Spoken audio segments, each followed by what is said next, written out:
एक गेंद ऐसे उछालते हुए वो सुंदर रूप, भूल गए कि अभी हमने भगवान से ही कहा था मोहिनी रूप दिखाना।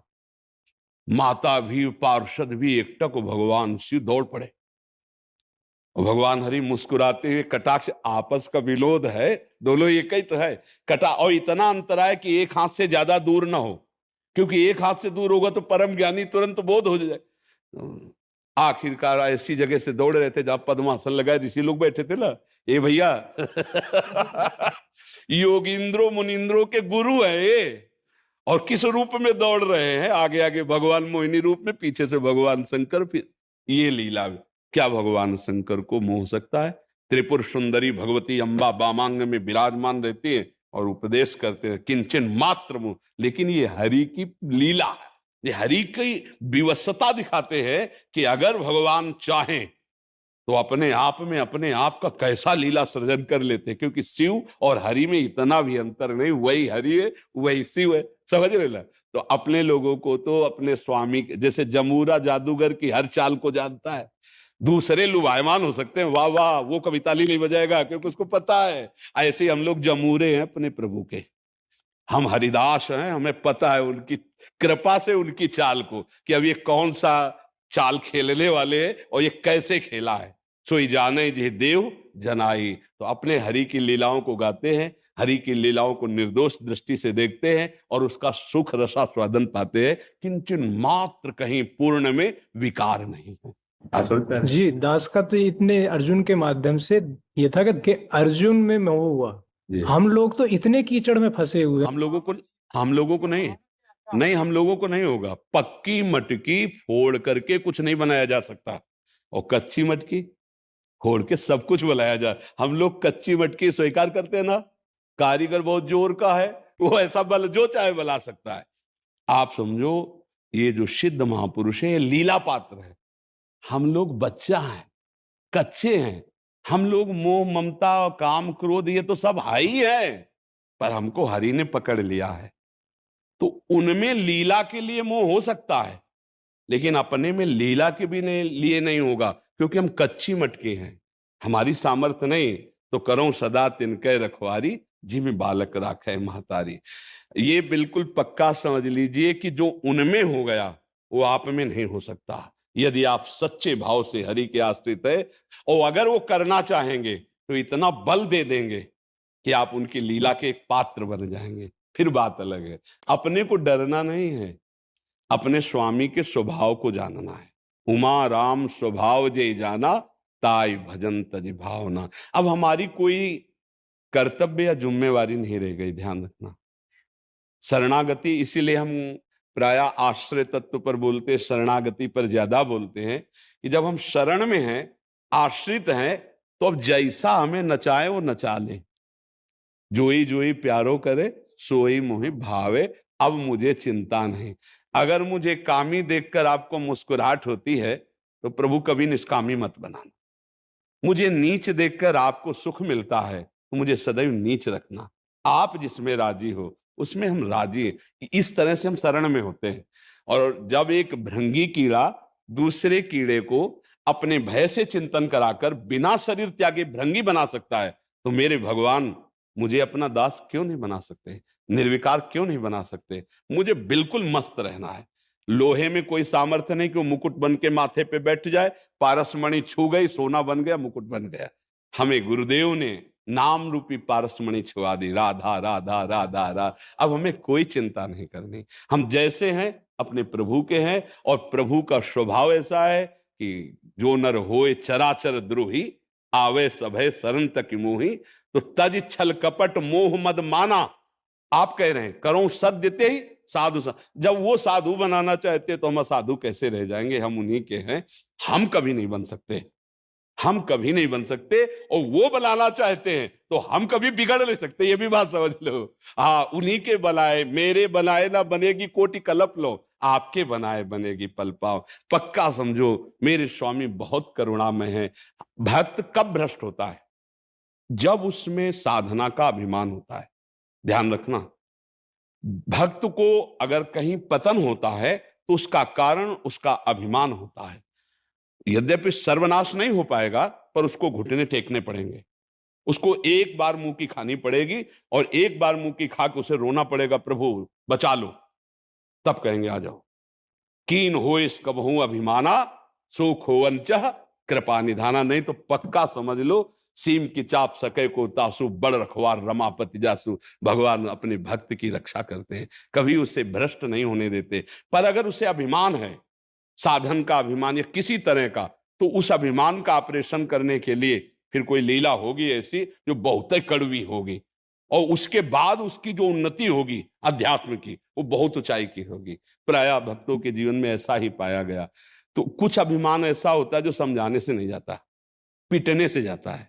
कुछ ऐसा होता है ना, वो फिर उस गली में ले जाओगे, उस गली में ले जाओगे जिसमें पिटाई करवा देंगे। हरी बड़े लीला बिहारी है। इसलिए मुझे लगता है ऐसे रहो, अस्पताल बहुत बढ़िया है, डॉक्टर एक से एक है, ऑपरेशन बढ़िया हो जाएगा कोई अपने को परेशानी नहीं। हमारे कल्याण में अब संशय नहीं।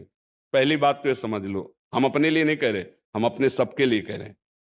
एक बात अगर पकड़ लो जो है, कोई जोड़ना नहीं है, हम भगवान के हैं कि नहीं, ये पक्की बात बताओ। भगवान कह रहे ममई वांसो, गीता जी में बोला ना ममई वांसो, आप भगवान के अंश हैं कि नहीं, बच्चा है ना भगवान के। भाई इसे बोल दो, आप भी बोल दो मैं आपका। भगवान जब कह रहे ममई वांसो, तू मेरा, हमसे भूल हो रही, हम इधर बोल रहे हैं सब मेरा, लेकिन भगवान के लिए नहीं बोल रहे हैं मेरा। बस यही गलती अगर सुधार ले एक बात, कि श्री भगवान मेरे और मैं भगवान का, अब उन्नति जो होगी अध्यात्म की, आप देखते जाना। उनका नाम जप करो, उनके आश्रित रहो, परम मंगल। उनका ऐसा करुणामय स्वभाव, ऐसा दयालु, घोर वैश्यागामी भगवत प्राप्त हो गए, नीच आचरण हिंसा करने वाले ब्रह्म ऋषि बन गए, केवल भगवान का आश्रय, उनके नाम का जप। यार हम लोग क्यों नहीं हो सकते? गलतियां हो सकती हैं हमसे, पाप हो सकते हैं हमसे, क्या हम भगवान को प्राप्त नहीं कर सकते? क्या हम पाप को मिटा नहीं सकते? क्या हम अपना मंगल नहीं कर सकते? हमें बताओ, हम इतने कमजोर क्यों होते जा रहे हैं कि भगवान को प्राप्त करना बड़ी कठिन बात। कैसी कठिन बात? बाप को बाप कहना कठिन बात है? भगवान को प्राप्त करना कठिन बात है, संसार को छोड़ना। सबसे पहली बात समझो, भगवत प्राप्ति कठिन नहीं है। कठिन है जो हमने अपने को फांस दिया है ना, कि अमुक अमुक अमुक राग मोह ममता भोग वासना कामना, इनसे कठिन है। प्यारे, एक झटके में सब कट जाएगा। वो जरा सा ज्ञान देंगे, सब संबंध ढीले पड़ जाएंगे। भगवान का आश्रय जितना बन सके नाम जप करो, हो सके तो पाप ना होने पावे ऐसा आचरण करो, जीवन मंगल में हो जाएगा। हम भगवान की कृपा से कहते हैं, बहुत दयालु है, बहुत कृपालु है। हम सब उन्हीं की कृपा से चल रहे हैं। आज जो आप सुन रहे हो, आप जो समझ रहे हो, केवल उनकी कृपा का प्रसाद है, केवल कृपा का प्रसाद। वो कृपा हमारे ऊपर है, आपके ऊपर है। आपके ऊपर ना होती तो आप यहां आते नहीं, हमारे ऊपर ना होती तो हम बोल नहीं पाते। विचार करके देखो, हम दोनों कृपा से ही चल रहे हैं। उसी कृपालु का आश्रय लो। जहां कहीं पाप करने का मन हो तो उस समय भगवान को सामने देखो, वो देख रहा है। उनसे प्रार्थना, प्रभु आप देख रहे हो ना, मेरे से आपके विपरीत आचरण होने, नाथ आप देख रहे हो, प्रभु मुझे बल दो। वो तत्काल आपको बचाएंगे अगर सच्ची पुकार है। और पापाचरण ना हो, भगवान का नाम चल रहा है, तो बहुत जल्दी लाभ मिल जाएगा। सच्ची कहते हैं, हृदय भक्ति का या अध्यात्म का फल जानते हो क्या होता है? हृदय में अखंड प्रसन्नता आ जाना, हृदय का निर्विकार हो जाना। ये फल नहीं है कि चार लोग प्रणाम कर रहे हैं या संपत्ति मिल जाना, ये पापात्माओं के पास है।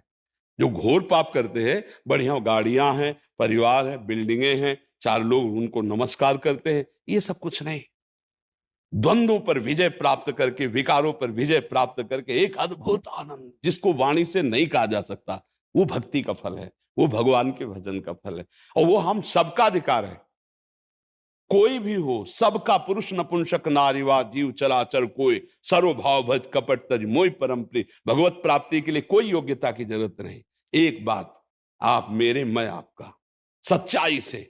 तो जहां हमारा महत्व होता है वहां हमारा चिंतन होता है। जैसे कामी का कामिनी पे, लोभी का धन पे, ऐसे प्रेमी का अपने प्रीतम का चिंतन होता है। अंदर ही अंदर, अंदर ही अंदर नाम चल रहा है, कभी रोना आ रहा है, कभी पुकार हो रही है, यही आनंद है। परमानंद की जो अनुभूति होती है इसी से होती है। सब नाम जप करो, कोई नशा मत करो, गंदा आहार मत करो, और कैसी भी परिस्थिति हो टूटना मत, उस समय भगवान को याद करना, हे नाथ आपके आश्रित हूं, ये आपकी माया प्रचंड है, आप मुझे बचा लो, वो निश्चित बचा लेंगे। राधा वल्लभ लाल की जय। नीरज पहलवान जी। गुरुजी राधे राधे। गुरुजी, मैं पिछले 5 वर्षों से गांव में निःशुल्क कुश्ती अखाड़ा चला रहा हूं और बच्चों को खेल की भावना से, नशे से दूर और ब्रह्मचर्य का पालन करना सिखाने की कोशिश करता हूं। गुरुजी, आप मेरा मार्गदर्शन करें कि मैं कैसे बच्चों को राष्ट्रभक्ति और खेल भावना को बढ़ा सकूं उनके अंदर, ऐसा। हाँ, इसमें ब्रह्मचर्य प्रत्येक मार्ग के लिए बहुत सुंदर नींव है, चाहे वो गृहस्थ में जाए, चाहे किसी खेल में जाए, या किसी कार्य। गांव में पहले तो 10-20 पहलवान होते ही थे, अब समय बदल गया, इसलिए अब तो पैंट शर्ट दिखाई देती है, जांग और भुजा तो दिखाई नहीं देती है, क्योंकि बाल्यावस्था से मोबाइल और कुसंग तो उनके अंदर संयम रह नहीं गया। तो बिना ब्रह्मचर्य के ये कोई भी मार्ग हो, पुष्ट होना बड़ा कठिन है। जैसे हमारी राष्ट्र सेवा में है, तो अगर ब्रह्मचर्य तो स्मृतिवान है, धैर्यवान है, बलवान है, तभी वो राष्ट्र सेवा में लग पाएगा। तो ब्रह्मचर्य की शिक्षा प्रायः जो विद्यालयों में शायद नहीं दी जाती। क्यों? हमें लगता है ना, विद्यालयों में ब्रह्मचर्य की तो शिक्षा नहीं दी जाती, और एक शिक्षा जुड़ गई है कि आप ब्रह्मचर्य क्षीण करें तो कोई हानि नहीं है, ऐसा डॉक्टर बताते हैं और ऐसा उनको उपदेश मिलता है प्रायः। ऐसा जो उत्साह बढ़ाने वाले लोग हैं वो भी कहने लगे, सर्वनाश कर दिया बच्चों का। अभी 13, 14, 15, 16, 18 की अवस्था है और वो अन्य क्रियाओं द्वारा अपनी जीवनी शक्ति का नाश करने लगे। तो ये तो बहुत धन्यवाद का विषय है कि आप उनको बैठाल करके ब्रह्मचर्य के विषय में बताएं। और ब्रह्मचर्य के लिए व्यायाम अति आवश्यक है। जैसे बिल्कुल सीधे देहाती व्यायाम, दंड बैठक, अगर आप ठीक से ब्रह्मचर्य नहीं रहेंगे तो आप इसका जोरदारी से पालन नहीं कर पाएंगे। मान लो 500 बैठक लगाए और 100-200 दंड लगाए, तो अपने आप आपका वीर्य जो है वो संचय होने लगेगा, क्योंकि इच्छाओं का दमन होता है। जब हमारी इंद्रियां शिथिल होती है ना मेहनत से, तो इच्छाओं का दमन होता है, और जब ऐसे ही खाते हैं इधर उधर का भोजन और कोई व्यायाम नहीं, तो इच्छाएं प्रबल होती हैं। तो ऐसा बहुत सुंदर है, आप नवीन बालकों को ब्रह्मचर्य की शिक्षा दीजिए।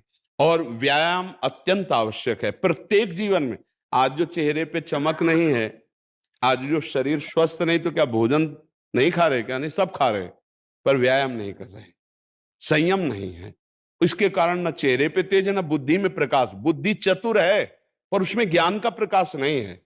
खूब खा पी रहे हैं पर शरीर में बल नहीं है, अध्यात्म बल नहीं, क्योंकि काम आदि ने शरीर को नष्ट कर दिया है, विकारों ने शरीर पर आक्रमण कर दिया है। तो ये तो बहुत अच्छा है, आप नौजवानों को शिक्षा दीजिए ब्रह्मचर्य की। और परोपकार जैसा कोई धर्म नहीं है, दूसरों का उपकार करना। ऐसा ही पुरुष राष्ट्र सेवक और समाज सेवक होगा, परोपकार जो करना सीख जाए। आज अपने माता पिता की सेवा तो करते नहीं, राष्ट्र सेवा के लिए कैसे भावना बने? सयाने हो जाते, पढ़े लिखे हो जाते, धन कमाते हैं, अब उनको लगता है माता पिता भार हैं, उनको छोड़ देते हैं। प्रायः कोई बिरले ऐसे पुत्र हैं जो अपने वयोवृद्ध माता पिता की सेवा करें।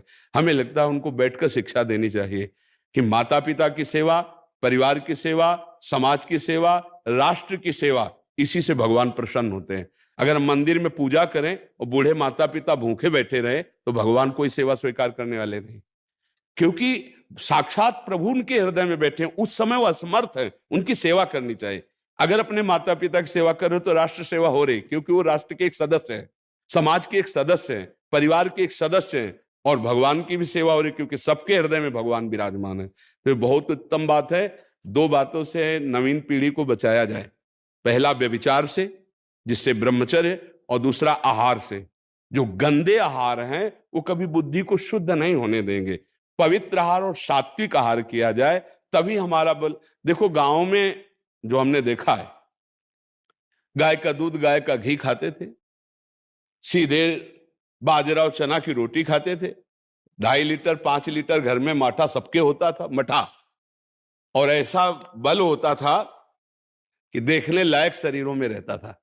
हमने देखा है अपने पिता परिवार आदि को, कभी कोई निषिद्ध पदार्थ मतलब प्याज लहसुन का भी प्रवेश नहीं था, क्योंकि ऐसे को लोग, तो जिन लोगों को ये दिमाग में बैठ गया है कि मांस भक्षण करने से ही शरीर पुष्ट होगा, तो मैं प्रार्थना करता हूं चर्बी बढ़ सकती है, लेकिन तुम्हारे अंदर मनोबल उस कोटि का नहीं होगा, क्योंकि दूसरे की हिंसा करके अपने शरीर का पोषण करने वाला बलवान नहीं हो सकता। बलवान होता दूसरे की रक्षा करके, अपने को कष्ट में रख करके, फिर वो महाबलवान होता है। कुछ दिन की बात है, इसके बाद फिर वो काम में नहीं आता शरीर, क्योंकि इस तरह से जो हम अधर्माचरण करेंगे वो आगे जाके बुढ़ापे में शरीर ऐसा फैल जाएगा कि लघुशंका और शौच के लिए भी सहयोग की जरूरत पड़ेगी। फिर पहलवानी किस काम की अगर हमें किसी और का सहयोग लेना पड़े। पवित्र भोजन, पवित्र आचरण और समाज सेवा। समाज सेवा में पशु पक्षी भी आते हैं। हमारे यहाँ पशु पक्षियों की भी पूजा की गई है, सब में भगवान की भावना की गई। आज जो हमारी समाज में मांस भक्षण चल गया है, चाहे तलवार की नोक पर गाय का मांस चखाया जाता था धर्म भ्रष्ट करने के लिए, आज पैसा लगाकर खाते हो, पूछते हो कहां का है? कैसी बुद्धि भ्रष्ट होती चली जा रही। हम उस धर्मा अवलंबी हैं, धर्म पे चलने वाले हैं, जहां गर्दन कटवा दी गई है पर चखा नहीं है। ये जो विदेशी जन आए थे, जो अधर्मावलंबन करने वाले आए थे, वो तलवार की नोक पर तो कटवा दी गर्दन, लेकिन गाय का मांस नहीं चखा। आज देश विदेश जाते हो, जो आपको मांस मिलता है वो आप पूछते हो क्या किसका है, बस खा लेते हैं। तो हमें लगता है कि इससे हम बचें, दूसरे जीवों की हिंसा से बचें। अब हमारे पास तो उत्तर यही होगा, दूसरे जीवों की हिंसा से बचें, मदिरापान से बचें, व्यभिचार से बचें, माता पिता परिवार की सेवा की भावना रखें और व्यायाम आदि करके अपने शरीर को पुष्ट रखें, तो राष्ट्र सेवा समाज सेवा सब होगी।